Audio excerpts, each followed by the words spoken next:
يهده الله فلا مضل له ومن يضلله فلا هادي له ونشهد أن لا إله إلا الله وحده لا شريك له ونشهد أن سيدنا وحبيبنا وشفيعنا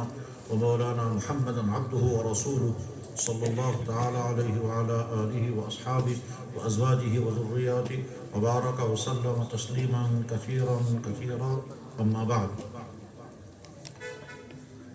فأولا أشهد أن لا إله إلا الله وأشهد أن محمدا عبده ورسوله على هذه الشهادة نحيا وعليها نموت إن شاء الله.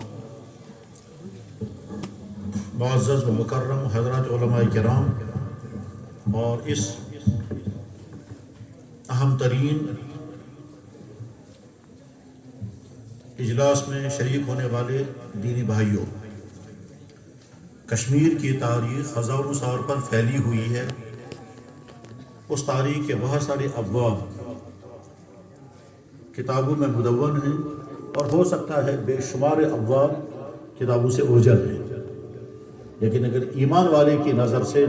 غور کیا جائے تو کشمیر کی پوری تاریخ کا سب سے روشن ترین باب، کشمیر کی تاریخ کا سب سے روشن ترین صفحہ وہ باب ہے کہ جس باب میں کشمیر میں اسلام داخل ہوا ہے. اس سے پہلے کا کشمیر کیسا تھا اور اس کے بعد کے کشمیر کے حالات کیا بنے ہیں، لیکن اگر اللہ جل شانہ کے فضل و عنایت سے اور ان اللہ کے پیارے اور مقرب بندوں کی پرصعوبت کوششوں سے اور یہاں کے لوگوں کی خوش قسمتی سے یہ دین توحید اور دین حق یہاں نہ آیا ہوتا تو کشمیر جیسے اس سے پہلے کفر شرک کی اندھیریوں میں ڈوبا ہوا تھا، اس کے بعد بھی نہ جانے کتنے عرصے تک اسی کفر و شرک کی اندھیری میں ڈوبا رہتا ہے. کشمیر کی تاریخ کا سب سے روشن ترین باب کشمیر میں داخل ہونے والا اسلام ہے. اس بات کو سمجھنے اور سمجھانے کی ہمیشہ ضرورت رہی ہے، لیکن اب بہت زیادہ ضرورت ہے یہ سمجھنے کی اور سمجھانے کی کہ کشمیر میں اسلام کی نعمت اور اسلام کی دولت کیسے آئی ہے اور اس کے مختلف محرکات ہیں کہ یہ بات سمجھنے اور سمجھانے کی ضرورت کیوں ہے. بہرحال کشمیر میں اسلام کی نعمت پہنچی. گوڑ پہلی شخصیت جس کے ذریعے سے کشمیر میں اسلام داخل ہوا وہ سید عبد الرحمن بلبل رحمہ اللہ تعالی، جو اصلاً تو سادات میں سے تھے، لیکن ترکی سے چلتے ہوئے پھر وہ چائنا پہنچے اور چائنا کے اس زمانے کے ترکستان سے سفر کر کے پھر کشمیر پہنچے اور ان کی آمد پر یہاں اسلام کی داغ بیل پڑی. ان کے آنے پر یہاں اسلام کا چراغ روشن ہوا، ان کے آنے پر یہاں کلمہ توحید بلند ہوا، ان کے آنے پر یہاں کلمہ شہادت یعنی اللہ کی وحدانیت کا اعلان اور خاتم المرسلین صلی اللہ علیہ وسلم کی رسالت عظمیٰ اور آپ کی نبوت کبریٰ اور آپ کی خاتمیت کا اعلان یہاں پہنچا اور اس کے بعد پھر اسلام کے پھیلنے کا سلسلہ شروع ہوا. کشمیر میں اسلام کی تاریخ کا پہلا نقطہ وہی ہے. اس کے بعد پھر دوسری اہم ترین شخصیت جس کے ذریعے سے کشمیر میں اسلام پہنچا، پھیلا، مستحکم ہوا اور یہاں کی اکثریت جو کفر و شرک میں ڈوبی ہوئی تھی اللہ نے ان کی ایمان کی دولت عطا فرمائی، وہ حضرت علی،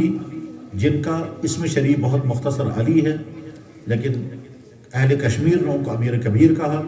شاہ ہمدان کہا. یقیناً وہ عبقری شخصیت دوسری محسن ہیں جن کے ذریعے سے کشمیر میں اسلام کی دولت پہنچی. حضرت کی کشمیر میں آمد کا سبب کیا ہوا؟ ظاہر ہے سبب نمبر 1 اللہ کا فیصلہ، سبب نمبر 2 ان کا خود کا ارادہ، سبب نمبر 3 یہاں کے لوگوں کی خوش قسمتی،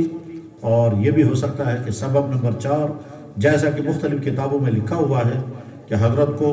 عالم مراقبہ میں یا عالم خواب میں زیارت ہوئی جناب رسول اکرم صلی اللہ علیہ وسلم کے ذات اقدس کی، اور آپ نے فرمایا فرزند من بروچو کشمیر وہ مردم آجارا مسلمان کن، میرے بیٹے تم کشمیر چلے جاؤ اور وہاں کے لوگوں کو اسلام کی دعوت دو. یہ 4 اسباب جمع ہو گئے، اللہ کا فیصلہ، ان کا خود کا ارادہ، اللہ کے نبی علیہ السلام کا روحانی اشارہ اور یہاں کے لوگوں کی خوش قسمتی. اسی بیچ میں یہ بھی کہا جاتا ہے امیر تیمور کے ساتھ کچھ واقعات پیش آئے تھے، وہ واقعات ظاہری دنیا میں ہیں لیکن حقیقی طور پر یہ اللہ کا فیصلہ تھا.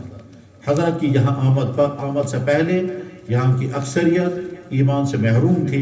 اور جس وقت حضرت کا پہلا سفر مکمل ہوا ہے